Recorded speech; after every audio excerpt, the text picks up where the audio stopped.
Okay, so Shakura, have you got anything at all happening in your back at the moment that you're trying to So, yeah, generally in my upper thoracic I have some tension kind of in the middle of my back. Okay. And the lower back sometimes feels quite weak, especially if I'm doing exercise or if I'm tired, I get lower back pain. Right, okay. And this feeling in your upper back, what's it like? What's your... And it feels tight. Mm-hmm. What kind of tightness is it? And it feels like, well, it feels quite compressed. Right, okay. Yeah, but mostly kind of along in the middle area. Right, okay. And what about the lower lumbar? What's that like? And that feels, I just get a feeling of weakness and just above my hip area. What kind of weakness is that? And it's like it's lacking, like it's not, there's no strength there. No strength, alright. Okay, right, so should we just see if we can get any meridian information about that? Should we try that? Yeah? Okay, so I'd like to turn it down. Okay, do you want to just stand back? Yeah. Okay, so what I'm going to do now is I'm going to actually assess the meridian resonances with the two feelings that Shakura has about her back. And the way that we do that is by palpating or scanning into the area and then checking the resonances of meridians.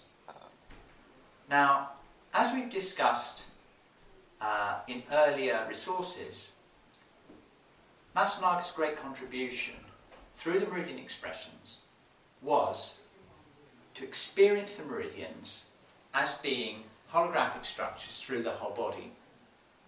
What that means is that all the meridians potentially resonate with every cell in the body.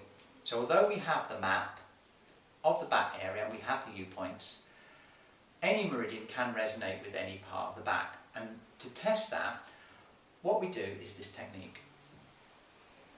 What we can do is I can place my mother hand on Shakura's lower back and get in touch with that feeling that she described, that feeling of weakness. And then I can go through the hara palpation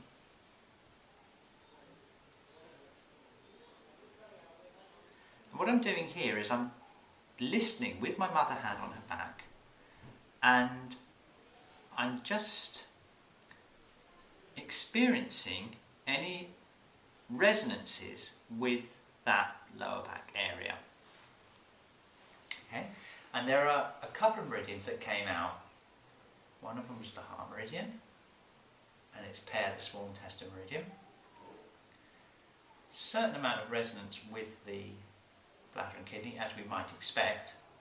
It's also a very strong resonance with the spleen meridian. Okay?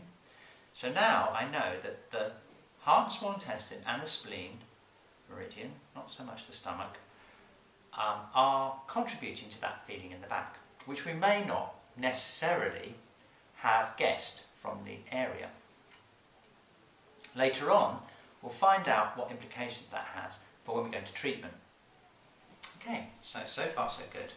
Now let's find out and see whether this tension that Shakura experiences in her thoracic resonate with the same meridians or different ones. Let's see. Okay. Again, I'm tuning in to my mother hand. Okay.